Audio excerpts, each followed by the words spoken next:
hoy en la parte práctica vamos a tocar acerca de los trastornos hidroelectrolíticos. Son varios, hablamos de discalemia, disnatremias, alteraciones del fósforo, alteraciones de calcio, pero alteraciones hídrica también, pero el trastorno hidroelectrolítico más frecuente eh, es la natremia, las disnatremias, que son alteraciones del sodio. ¿Ok? Ese es el tema que vamos a tocar el día de hoy. Siguiente, por favor. Ok. Para recordar que el sodio es un catión cuyo símbolo anatómico lo podemos observar al lado izquierdo. ¿Ok? En el plasma, el sodio es el catión predominante y alcanza una concentración de aproximadamente 142 mil equivalentes por litro. Y el rango es entre 135 y 145. Pero el promedio, o sea, el promedio de la concentración es de 142. El sodio, así como es el principal catión que se encuentra en el plasma, ¿cuál es el principal componente que se encuentra en el intracelular? ¿Alguien sabe?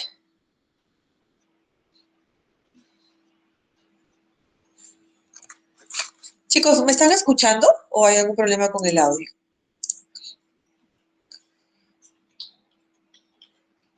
Chicos. Sí, te escucho, doctora. Ok, entonces si es que decimos de que el sodio es el principal catión que se encuentra en el extracelular, ¿cuál es el principal catión que se encuentra en el intracelular? El potasio, El doctora. potasio. El potasio. Muy bien. Ok. Perfecto. Siguiente. Otro concepto básico que hay que tener en cuenta es acerca de la definición de un osmol, de una osmolaridad y una tonicidad. Eso es grábense. Un osmol es una unidad de medida que no pertenece al sistema internacional, que define el número de moles de un compuesto químico que contribuye a la presión osmótica de una disolución. Entonces, es una unidad de medida.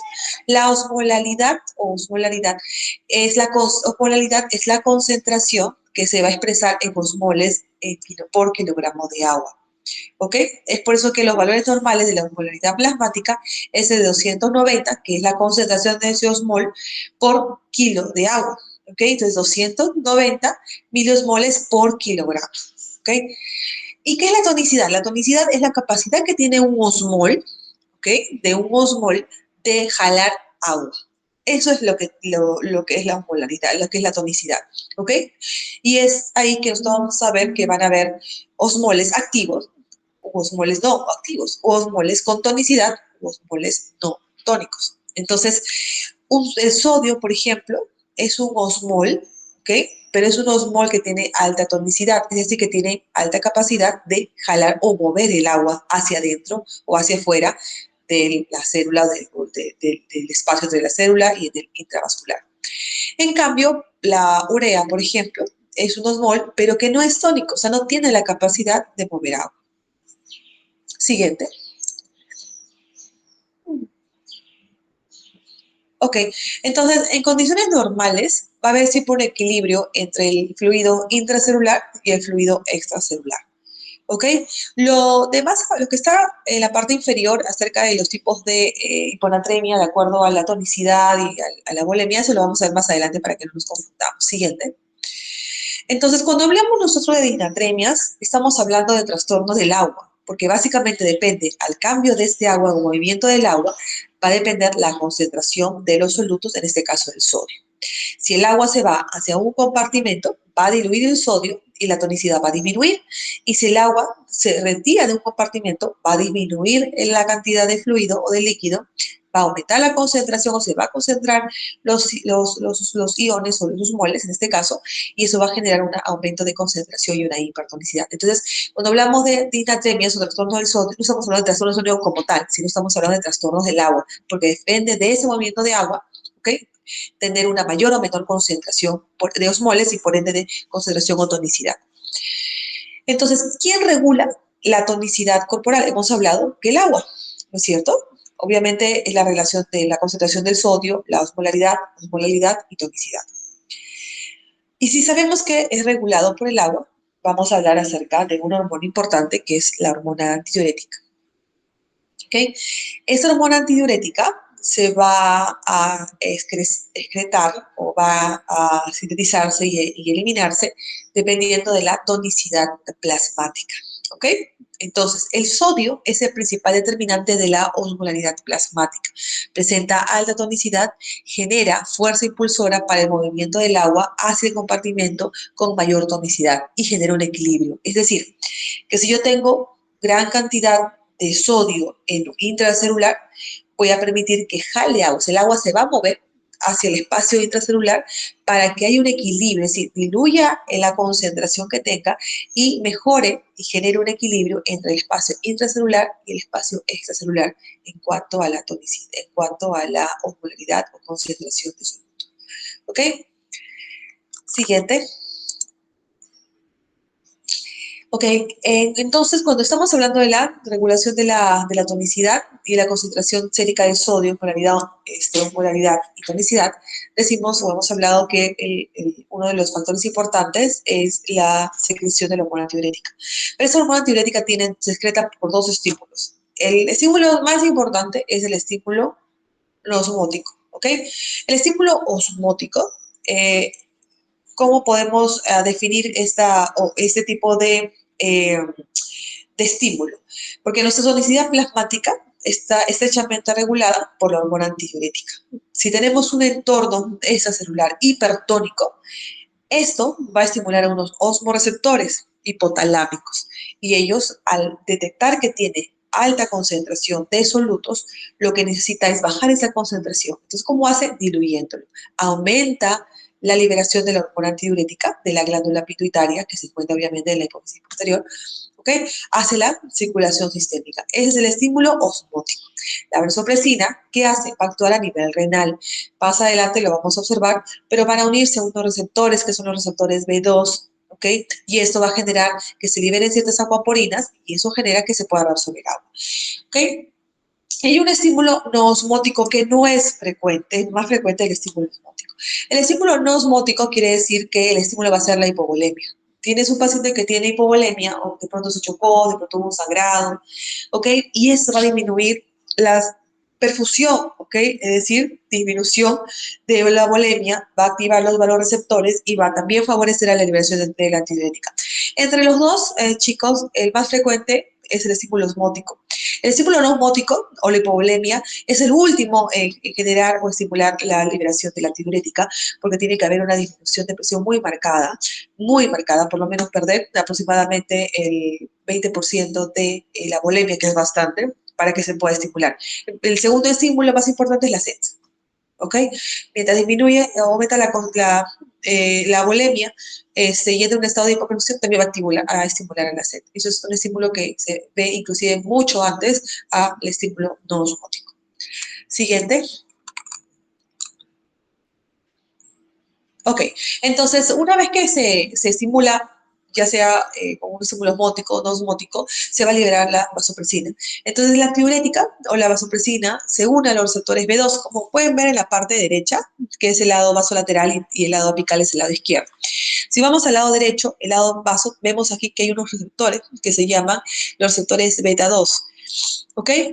Acá en la parte inferior, no tengo mi cursor, pero en la parte inferior derecha vamos a ver unos receptores de negrito, que son B2 receptor. Entonces, esta vasopresina se va a unir. ¿Ok? Esta vasopresina se va a unir a esos receptores beta 2, B2. Al unirse, por medio de varios tipos de reacciones químicas, van a liberar ciertas vesículas, que son las acuaporinas, como pueden ver ahí, ¿no es cierto? Que son redonditas, como unos globitos. Esta vasopresina se va a unir a la parte apical, a la apical, porque es la vasolateral, apical de las células, específicamente de los túbulos o torneos distales o tubo colector, y va a favorecer a que el agua ingrese por medio de esos canales directos de agua porina. ¿Ok? Va a ingresar el agua, va a ir hacia el vasolateral y hacia los vasos sanguíneos para favorecer a la método de la resorción de agua y por ende disminuir la osmolaridad plasmática. Entonces, ¿dónde está? En el túbulo distal y en el colector.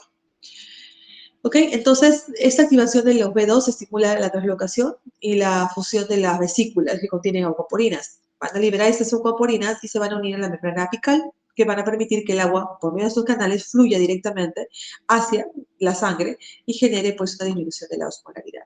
Siguiente. Ok, por ende, la reabsorción de agua lleva a una orina muy concentrada y una disminución de la osmolaridad sérica. ¿Ok? En un riñón puede producir una orina concentrada que va desde 50 hasta 1200 milimoles por kilogramo de agua. Siguiente. Entonces, ya sabemos que es un trastorno del agua, ya sabemos que el sodio es un osmol tónico. Entonces, vamos a ver las alteraciones de este. Las alteraciones electrolíticas más comunes observadas en los pacientes hospitalizados son las disnatremias, por eso es el tema de hoy en la práctica. Segundo, se define como la presencia de concentración sérica menos de 135 o mayor de 145, depende si hablamos de una hiponatremia o una hipernatremia. ¿Ok? Y aunque el contenido de sodio corporal puede ser anormal, la mayoría de disnatremias surgen como un desequilibrio primario de agua. ¿Ok? Siguiente. Entonces, la hiponatremia es un trastorno electrolítico más frecuente, como hemos visto, y se define como un sodio inferior a 135. Es el trastorno electrolítico más frecuente en la clínica y puede afectar aproximadamente un 15 al 30% de todos los pacientes hospitalizados y es bastante. El tratamiento de la hiponatremia debe abordarse por dos maneras, en dos situaciones. Primero, por la sintomatología. Si es un paciente con hiponatremia sintomático, hay que tratarlo. Y segundo, por la rapidez de la instauración. Si es agudo, se debe tratar. ¿Ok? Y tercero, por la bulimia. ¿Ok? Y la corrección de esta hiponatremia debe ser lenta, aproximadamente 8 a 10 miliequivalentes por litro por día. ¿Ok? Para evitar complicaciones neurológicas como el caso de la clínicis continua. Siguiente. ¿Cuáles son las manifestaciones clínicas entre los valores de sodio, o sea, la hiponatremia y las manifestaciones clínicas? Bueno, primero que saber que una hiponatremia leve puede ser de 135 a 130, moderada es de 130 a 125, y bueno, 120 a unos 125, y graves o profunda, menor a 125 o 120. Por lo general, decimos que es menos de 125 y es una hiponatremia profunda o una hiponatremia grave. ¿Ok? La gravedad de los síntomas se relaciona con la agudeza de inicio de los síntomas y su magnitud, es cierto. La velocidad de instauración condiciona más la sintomatología que el grado de descenso de la anatremia. Por eso es que el paciente con una hiponatremia sintomática y aguda son los que se deben de tratar de manera prioritaria. Y cuando tenemos un sodio medio de 128 miliequivalentes por litro, puede aparecer incluso las convulsiones, ¿es cierto? Porque hablamos de una hiponatremia severa. Siguiente. A medida que se va desarrollando la hiponatremia, las células van a absorber agua, ¿ok? Se van a hinchar y van a ir perjudicando las células cerebrales como los astrocitos. Entonces, esto genera la liberación de unos electrolitos intravasculares de 6 a 12 horas, pero las 24 a 48 horas, ya hasta las 48 horas para mitigar el edema. ¿Eso qué quiere decir?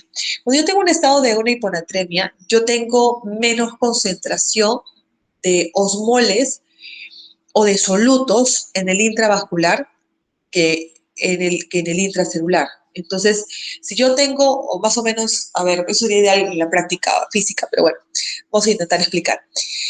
Imagínense que tienen dos compartimentos, el intracelular y el extracelular, o sea, el vaso y las células. ¿Ok? Cuando yo tengo una hiponatremia, en el vaso va a haber, por ejemplo, un ejemplo, de 1 al 10 voy a tener 4 osmoles. ¿Ok? Y en el intracelular voy a tener 10 osmoles. Entonces, si yo tengo más concentración en un lado, el cuerpo lo que hace es mantener un equilibrio. Entonces, ¿qué hago? Se va a mover el agua. Y el agua se va a mover donde hay mayor concentración para diluirlo y para que la concentración de solutos del intravascular sea igual al extravascular. El agua se mueve del vaso hacia la célula porque hay más concentración ahí, porque ha disminuido la concentración del vascular. Pero esto va a generar a nivel cerebral que la célula se hinche porque va a entrar mayor cantidad de agua, ¿no es cierto? Y va a generar que la célula se hinche. Para evitar esto, lo que hace el organismo es decir, ya, Si yo tengo poca concentración de solutos en el vaso y yo no quiero que ingrese agua, el cuerpo sabiamente lo que hace es liberar algunos electrolitos intravasculares. Del mismo célula del intracelular liberan ciertos electrolitos, como por ejemplo, o ciertos opolitos orgánicos como la glutamina y la taurina. ¿Ok? ¿Para qué? Para que la concentración de osmoles sea igual en el intra que en el extracelular. Esto es una autorregulación cerebral, pero solamente se puede ver o se puede realizar hasta las 48 horas. Pasando las 48 horas ya se pierde esa capacidad y entra a dañar lo que es el edema cerebral. ¿Ok? Hasta ahí, ¿alguna pregunta de lo que acabo de explicar? ¿Se entendió?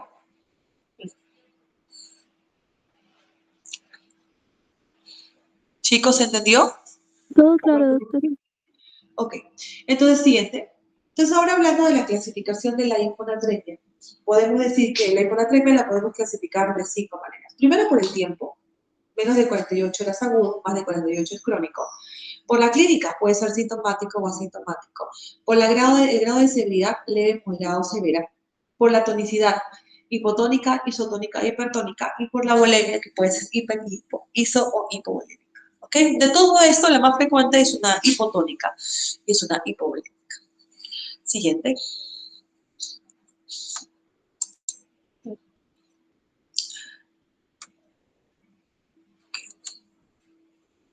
Entonces, primero hablemos de una pseudo hiponatremia para ver si que realmente se habla de una hiponatremia verdadera o no. Una pseudo hiponatremia no representa una hiponatremia verdadera, sino un artefacto de laboratorio. Generalmente el método que nosotros utilizamos para medir el sodio es la potenciometría indirecta y dilución de la muestra, ¿okay? Que supone que el agua, ¿okay?, constituye el 93% del plasma. Sin embargo, cuando tenemos un estado de hiperlipidemia y un estado de paraproteinemia, es decir, aumento de lípidos o de proteínas, esta concentración acuosa ya no va a ser 93%, sino va a ser menos. Y por ende, la cantidad en la que se calcula el sodio plasmático es menor. ¿Ok? Ya no existe esto en realidad, pero siempre hay que tener la salvedad de que si tienes un paciente con hiponatremia y a la vez está con hiperproteinemia o paraproteinemia o hiperlipidemia, recuerden que puede causar una pseudohiponatremia. Básicamente por la alteración y la concentración del agua. Siguiente. Bien, cuando hablamos de tonicidad, hemos dicho que puede ser hipertónica, hipotónica o isotónica. Recordemos que la tonicidad plasmática lo da el sodio en su mayoría, pero también lo da la glucosa y la urea. ¿Ok? Entonces, la tonicidad, la hipertónica, causa más frecuente la hiperglicemia. Porque recuerden que al igual que el sodio, la glucosa es un osmol, en este caso si hablamos de la concentración, o es un soluto que tiene alta tonicidad, es decir, alta capacidad de jalar agua. Entonces, si yo tengo en mi organismo la hiperglicemia, este sodio va a jalar agua y va a diluir el sodio. La glucosa, perdón, va a jalar agua y va a diluir el sodio y generar una hiponatremia, porque el sodio está bajo, pero hipertónica, porque está la glucosa elevada y la glucosa tiene aumento de concentración también. Y va a favorecer también, también se utiliza para calcular la tonicidad o la concentración plasmática, ¿ok? La molaridad plasmática. Entonces, ante eso, o ante una hiperglicemia en un paciente con hiponatremia, lo que nosotros tenemos que hacer es hacer una fórmula y calcular, y para corregir la glucosa con el sodio. Entonces, disminuye más o menos aproximadamente el sodio, disminuyendo en 1.6 mil equivalentes por litro de sodio, disminuye por cada 100 miligramos por decilitro de glucosa. Entonces, por cada 1.6 mil equivalentes por litro que disminuye el sodio, disminuye 100 miligramos por decilitro de glucosa. Entonces, yo tengo 400 miligramos por decilitro de glucosa, disminuye hasta 2.4 mil equivalentes por litro. Esta sí es una fórmula que más adelante se los voy a mostrar, ¿ok? Pero recordemos de que disminuyendo el sodio en 1.6%, disminuye el sodio en 1.6% por cada 100 miligramos que puede encontrar de más la glucosa. ¿Ok? Bien. Siguiente. En cuanto a la volemia, podemos decir que puede haber una hiponatremia hipovolémica, isovolémica y hipervolémica. La hipovolémica es consecuencia de una verdadera disminución del volumen, como de hemorragia, depresión, diarreas, vómitos. Isovolémica, en el caso del SIHAT, que es a la cabeza la causa principal de una hiponatremia isovolémica o volémica, y una hipervolémica, cuando hablamos, por ejemplo, de cirrosis, hipoperfusión, volumen circulante efectivo reducido, estimulación y liberación de la vasopresina, todo lo que esté generando que haya un exceso de líquido en el extravascular, entonces eso puede estar generando la hiponatremia hipovolémica. Siguiente. Bien, el SIHAT es una causa principal de una hiponatremia euvolémica, obviamente hiponatremia hipotónica euvolémica, ¿no? El SIHAT es un síndrome de secreción inapropiada de hormona antidiurética, en el cual el organismo lo que va a hacer es generar mucha reabsorción de agua. Y si yo genero mayor reabsorción de agua, genero dilución del sodio, alteración de la tonicidad y una hiponatremia. Entonces, si yo reabsorbo gran cantidad de agua a nivel del túbulo renal, lo que favorece es que mi tonicidad o mi sodio urinario esté alto, porque estoy absorbiendo agua más no sodio. Es uno de los factores y es uno de los criterios para el diagnóstico. Segundo, que si yo tengo en el organismo mayor cantidad de agua en el vaso del intravascular, mi osmolaridad en el vaso va a estar disminuida. Entonces voy a encontrar la osmolaridad disminuida y el sodio disminuido. ¿Ok? Y las causas más frecuentes de un SIHAT, siguiente, del SIHAT, básicamente eso, siguiente, eso es todo lo que vamos a observar ahí. A la cabeza, las tres causas principales es la insuficiencia suprarrenal, es el hipotiroidismo y son las células, son el NM o las células del carcinoma de células, neoplasias de células pequeñas, ¿okay? Del pulmón. ¿Ok? Es un carcinoma pulmonar, sí, pero de células pequeñas. Esas son las principales causas de un SIHA, que puede ser pregunta de examen. ¿Ok? Pero también pueden haber otras causas, por ejemplo, traumas cerebrales, ¿no? Cuando tenemos un TEC, o de pronto una hemorragia intracraneal, o una meningitis, o un tumor, también puede generar SIHA. Segundo, drogas. ¿Ok? Amiodarona, carbamazepina, eso a la cabeza, son los que pueden provocar ciclofosfamida, inclusive cuando manejamos el lupus, hay que tener cuidado también del tema de SIHA. ¿Ok? Enfermedades pulmonares, como hemos visto, células, carcinoma de células pequeñas del pulmón, como hemos comentado. También tuberculosis puede llegar a causar también un SIHAT, HIV, también otra de las razones puede ser idiopática, si es que no encontramos ninguna de las causas. ¿Ok? Siguiente. Entonces, yo tengo un paciente que tiene una hiponatremia. Hacemos un examen de sangre y vemos que hay presencia de un sodio bajo. ¿Ok? Lo que tengo que hacer luego es hallar la osmolaridad plasmática. ¿Por qué? Porque si vamos a ver si es una hiponatremia hipervolémica, y en ese caso, hipertónica, en ese caso puede ser la hiperglicemia, o puede ser una hiponatremia isovolémica, o del SIHAT, o una hiponatremia hipovolémica, hipoosmolar. Entonces, si es que mi osmolaridad plasmática, por ejemplo, está aumentada, quiere decir que la cabeza puede estar teniendo el paciente una hiperglicemia y generando una hiponatremia.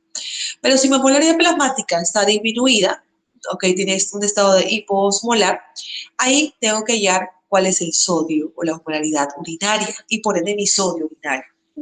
Si tengo un estado de una hiponatremia hipoosmolar y mi sodio urinario está, o sea, cuando tengo yo un estado de una hiponatremia, lo normal, si mi organismo y mi túbulo está indemne, es que yo tengo que reabsorber sodio, ¿no es cierto?, para mejorar el sodio plasmático que de por sí está disminuido. Pero si mi sodio urinario está aumentado y por ende mi polaridad urinaria está aumentada, quiere decir que mi túbulo no está haciendo su función. Entonces algo está pasando con el riñón. Entonces, si tengo vamos al cuadro, si tengo una osmolaridad disminuida, veo cuál es el sodio urinario. Si mi sodio urinario está disminuido, quiere decir que mi causa a la derecha puede ser una poliuria psicógena, puede ser administración oral de muchos endovenosos, que me esté generando una hiponatremia. Pero si mi sodio urinario está aumentado, quiere decir que probablemente el problema puede ser renal. Si es que mi volumen, por ejemplo, tiene una hiponatremia que Puede ser una hipervolémica, hablamos de una insuficiencia cardíaca, una cirrosis, un edema nefrótico. Pero, por ejemplo, si tengo una osmolaridad plasmática aumentada, es decir, que el organismo no está resolviendo sodio, lo está eliminando, ¿ok? Ahí tengo que echarme a buscar el sodio urinario. Si mi sodio urinario está disminuido, quiere decir que mis pérdidas son extrarrenales. Y si mi sodio urinario está aumentado, mis pérdidas son renales. Entonces, en resumen, para que se quede claro, cuando tengo un estado de hiponatremia, yo tengo que hallar la osmolaridad plasmática, tengo que hallar la osmolaridad urinaria y tengo que hallar el sodio urinario. ¿Ok? Si mi osmolaridad está elevada, me puedo pensar que puede ser una hiponatremia hiperosmolar. Pero si está disminuida, que es la más frecuente, tengo que hallar mi sodio urinario. ¿Ok? Si mi sodio urinario está elevado, quiere decir que el problema renal que no está reabsorbiendo ese sodio y probablemente puede ser una insuficiencia renal. Pero si mi sodio está disminuido, quiere decir que la causa es extrarrenal. Entonces, no solo nos basamos en la osmolaridad plasmática, sino también en la osmolaridad urinaria y en el sodio urinario. Siguiente. Siguiente. Siguiente. Siguiente. Entonces, el tratamiento básicamente de una hiponatremia, ya sabemos de qué se da cuando el paciente está con síntomas, cuando el paciente es sintomático, cuando el paciente es agudo, ¿ok? O cuando tiene, pues, básicamente esos dos se trata, salvo que sea, ¿por qué les digo esto? Porque cuando tiene un paciente con una hiponatremia aguda, un paciente con una hiponatremia sintomática, son pacientes que requieren tratamiento, pero de una manera muy efusiva, es decir, con grandes concentraciones de sodio, aproximadamente con 500, soluciones de 513 mil equivalentes de sodio, ¿ok? Entonces, hasta allí, ¿alguna pregunta del tratamiento para poder continuar?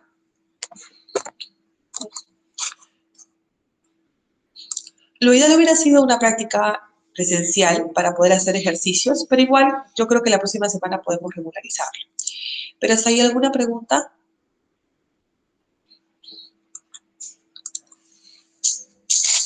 ¿Chicos?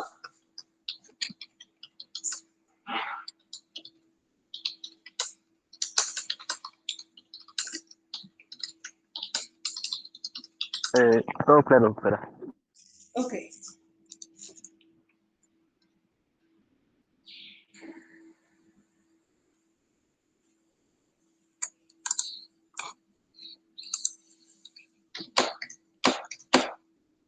Listo, continuemos. Entonces, el tratamiento de la hiponatremia va a depender primero si es sintomática o no, ¿ok? Y segundo, que si es aguda o no. ¿Okay? Y tercero, de cómo está la bulimia, como les había indicado. ¿Por qué?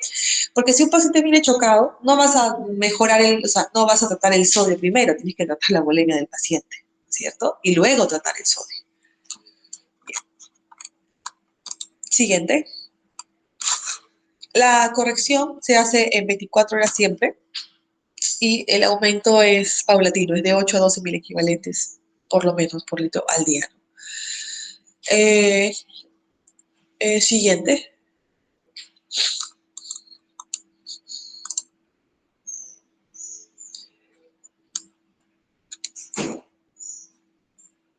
Siguiente, por favor. Ok.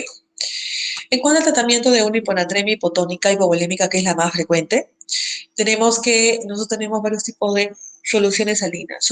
Primero, tenemos la solución salina al 9%. ¿Alguien sabe qué concentración de sodio tiene una solución al 9%? ¿Alguien tiene idea? 9 gramos de sodio en 100 mililitros. Ya, pero ¿qué concentración? O sea, ¿cuántos mil equivalentes de sodio?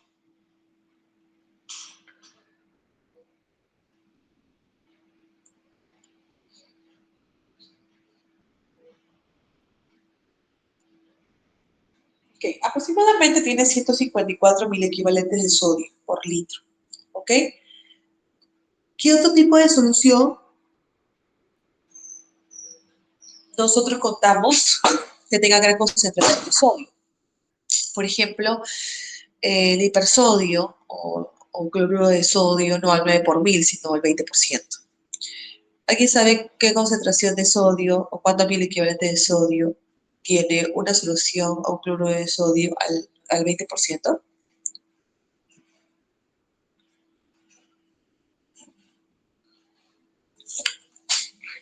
Aproximadamente 68.000 equivalentes. ¿Ok? ¿Y qué concentración o cuántos mil equivalentes tiene, por ejemplo, un sodio o cloruro de sodio al 3%? Más o menos, ¿sabes? 513.000 equivalentes. Y esta concentración, la que nosotros utilizamos para poder manejar la hiponatremia asintomática e hiponatremia aguda. ¿Ok?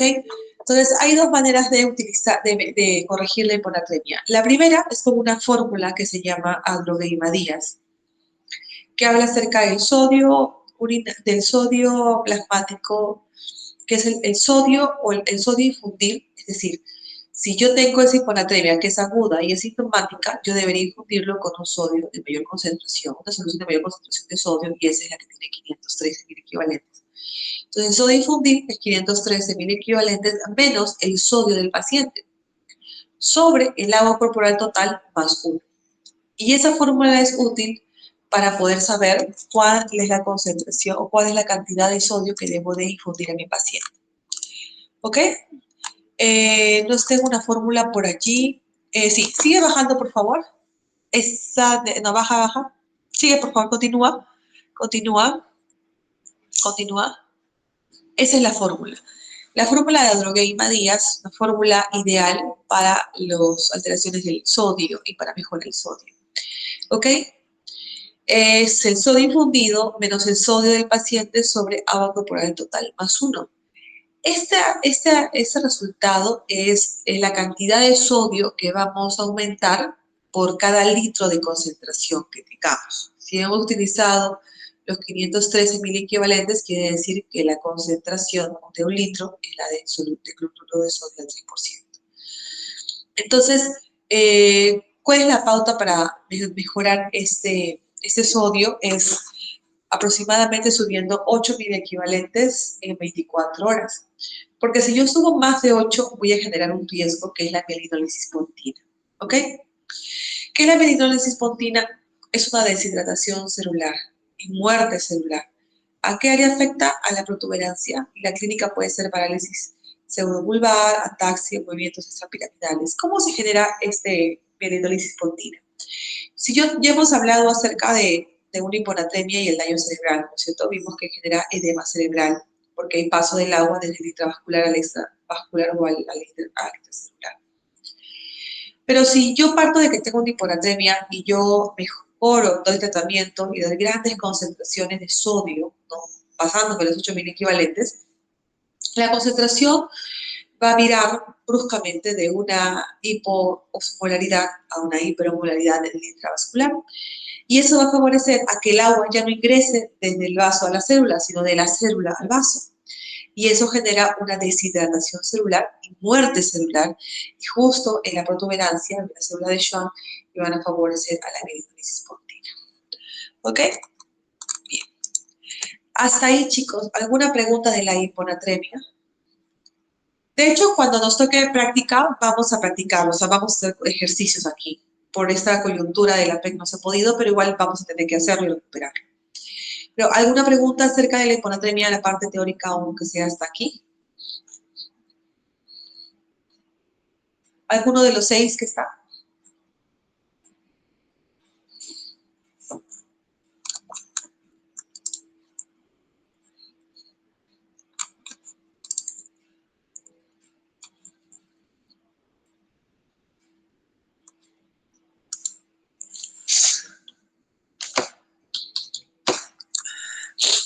Ok.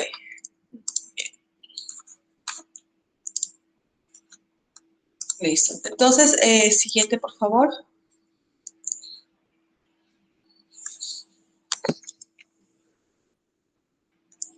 Entonces, el siguiente trastorno, ok, es la hipernatremia. Siguiente, por favor, es la hipernatremia cerebral, ok. La hipernatremia es el otro trastorno del sodio que vamos a observar. ¿Alguien sabe, a qué se refiere? O sea, ¿cómo definimos la hipernatremia? ¿Alguien de ustedes me podría ayudar con eso? El aumento del sodio mayor a 145. Ok, 145, ok. Y las causas es o por pérdida de agua, que es la más frecuente, o por elevada ingesta de sal. Ok, esas son las principales causas de una hipernatremia. Ok, bien. Eh, entonces, puede ser una hipernatremia leve cuando hablamos de un sodio de 145 a 150, moderada de 150 a 160 y severa más de 160. ¿Ok? Los pequeños aumentos en esta tonicidad plasmática estimulan a la liberación de la vasopresina, como hemos comentado, y la sed, generando una reducción de la excreción de agua libre, de electrolitos y un aumento de la ingesta de agua. Si yo tengo un estado de hipernatremia, si una mayor concentración de sodio en nivel plasmático, se va a activar los receptores, etcétera, etcétera, la sed y va a favorecer a que todo se reabsorba, todo el agua, para que se pueda mantener un equilibrio. ¿Ok? Siguiente. ¿Cuáles son las causas de una hiponatremia? O los síntomas, perdón, si hablamos de una hiponatremia leve, puede haber cefalea, déficit de atención, alteración de la memoria, irritabilidad, trastornos de la marcha, inestabilidad. Pero si hablamos de síntomas moderados, decimos que pueden haber náuseas, pueden haber confusión, desorientación, parapsiquia, llegar a un estupor, compulsión, depresión respiratoria y coma. Acá, importante es que puede ser aguda, que es menor a 48 horas, o puede ser crónica, mayor a 48 horas. ¿Ok? Siguiente. ¿Cuáles son las causas de una hipernatremia? Primero, que es una inadecuada ingesta de agua, ¿no? Son pacientes ancianos, por ejemplo, que están en extremos de la vida, que pueden tener una ingesta muy, muy pobre de agua, ¿ok? Y eso genera mayor concentración a nivel plasmático del soluto. Segundo, que puede haber una disminución o unas pérdidas de los fluidos hipotónicos extrarrenales, ¿cierto? Por ejemplo, cuando nosotros consumimos algún tipo, no sé si no pueden observar o no, ¿pueden observar el cuadro, chicos? Sí, doctora. ¿Pueden observarlo? Sí, ¿no es cierto? Ya. Sí, doctora. Básicamente esta pérdida de soluciones hipotónicas o fluidos hipotónicos se debe, por ejemplo, al estado de enfermedades o síndrome febril o a, no sé, pues una succión gástrica o, por ejemplo, a una fístula entérica, todo lo que va a generar que haya una pérdida de esos líquidos que son hipotónicos, ¿ok? Puede haber también un defecto en la concentración renal, por ejemplo, los diuréticos. Historia de diuréticos, eso va a favorecer la liberación de agua, la diuresis osmótica, en el caso de una hiperglicemia con glucosuria, una diabetes insípida central también puede generar esto, una diabetes insípida nefrogénica también, y una excesiva ingesta de sal, ¿no?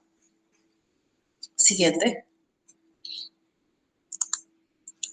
Ok. Entonces, una hipernatremia puede ser una hipovolémica, puede ser normovolémica y puede ser hipervolémica. ¿Ok? El sodio urinario va a estar aumentado. Entonces, yo tengo un estado de una hipernatremia y lo que espero es que mi cuerpo, cuando haya el sodio urinario, es que esté elevado, porque yo estoy eliminando el sodio o por lo pronto no estoy absorbiendo sodio. ¿Ok? Y para ello me sirve mucho hallar el sodio urinario. Entonces, yo tengo un estado de hipernatremia y un estado de hipernatremia hipovolémica. Yo tengo que evaluar cuál es el sodio urinario. Si mi sodio urinario está disminuido, ¿ok? Quiere decir que las pérdidas son extrarrenales, ¿cierto? Porque lo importante cuando tengo una hipernatremia es encontrar mi sodio urinario elevado porque estoy eliminando el sodio para poder disminuir el sodio plasmático. Pero si mi sodio está disminuido, quiere decir que mis pérdidas son extrarrenales, ¿ok? Pero si mi sodio urinario o en orina está aumentado, quiere decir que mis pérdidas están siendo renales. Por ejemplo, la diuresis osmótica, los diuréticos, la insuficiencia renal. Pero ¿qué ocurre, por ejemplo, si yo tengo una hipernatremia normovolémica? Si tengo una hipernatremia normovolémica, quiere decir que veo mi sodio urinario que está disminuido, pues las pérdidas pueden ser renales o pueden ser extrarrenales. Pero si yo tengo una hipervolemia, es decir, una hipernatremia hipervolémica, tengo que hallar mi sodio urinario. Si mi sodio urinario está aumentado, es decir, que estoy eliminando el sodio, las causas pueden ser una ganancia de sodio extra. Por ejemplo, iatrogénicas, de mayor cantidad de sodio, el síndrome de Cushing o hiperaldosteronismo que genera la absorción de sodio y la eliminación de potasio. Entonces aquí igual, como hemos hablado en el algoritmo de la hiponatremia, tenemos que hallar el sodio urinario y el sodio plasmático y la osmolaridad urinaria. Entonces, si que nosotros tenemos un estado de hipernatremia, igual, y si tenemos nuestro sodio urinario que está aumentado, quiere decir que mi causa es externa. Pero si mi sodio urinario está disminuido y yo tengo un estado de hipernatremia, quiere decir que hay un problema a nivel tubular. ¿Ok? Siguiente. Entonces, ¿cuál es el tratamiento de la hipernatremia? El primer paso es el manejo y la identificación de la causa. Si yo tengo una hipernatremia que de pronto es extrarrenal, es decir, que mi organismo pues está consumiendo de manera externa el sodio, tengo que reducir esa ingesta. Corrección rápida que puede ocasionar el edema cerebral, hay que tener mucho cuidado igual con la corrección rápida, tanto de la hiper como el hipo. ¿Ok? ¿Qué tan rápido corregir? Hemos hablado que es de 8 a 10 mil equivalentes por litro en 24 horas. ¿Ok? Y eso es importante. Si es que nosotros no sabemos si esta hiponatremia es aguda o crónica, por el bien del paciente, tratarlo como si fuera una hiponatremia crónica. Porque si tratamos como una hiponatremia aguda en un paciente que por sí es crónico, vamos a generar más daño. O edema o deshidratación celular a nivel cerebral. Siguiente. ¿Cuál es el tratamiento de la hiponatremia? Igual tenemos varias concentraciones de soluciones que podemos utilizar. Si en una hiponatremia yo necesito sodio, en una hipernatremia necesitaré agua. Entonces tengo que utilizar gran concentración de agua. ¿Qué tenemos a la cabeza? El agua pura. El agua pura o el agua destilada tiene 0%, 0.000 equivalentes de sodio. Y eso lo podemos utilizar. ¿Qué otra concentración más? El 1%, que es el sodio a cloruro de sodio al 9 por mil, que son 154.000 equivalentes por litro. Tengo el sodio al medio normal, que es decir, agarro un agua destilada, ¿no es cierto? Y coloco un hipersodio, que es el cloruro de sodio del 20%, y tengo la mitad de sodio y la mitad de agua. ¿Okay? Y esas son las concentraciones que nosotros podemos utilizar. ¿Qué fórmula utilizamos igual para la corrección del sodio? La fórmula siguiente, la fórmula de Adroguey-Badías. Igual, el sodio infundido, que son los bien equivalentes de sodio, menos el sodio del paciente sobre agua corporal total más 1. ¿Ok? Bien, chicos, de verdad que es bien complicado hacer una práctica online. La práctica tiene que hacerse siempre presencial. Entonces, esa práctica de hoy día tenemos que efectivizarla de manera presencial y haciendo ejercicios, porque esa es la única manera que nosotros vamos a poder comprender. Entonces, lo que les voy a pedir es que vuelvan a leer las diapositivas, la parte teórica, y la próxima semana, con quien tengamos ya la parte práctica, podamos empezar a hacer todos los ejercicios. ¿Ok? Hasta ahí, ¿alguna pregunta, chicos?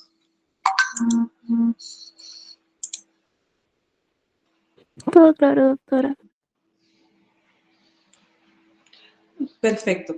Bien, entonces nos estamos encontrando, creo que a las 12 tenemos la clase teórica, a la 1 creo, ¿no? La clase teórica de anatomía y fisiología renal, ¿ok? Lean, por favor, lean ahorita para esa clase teórica para que pueda ser un poquito más fácil y comprensible, ¿ok?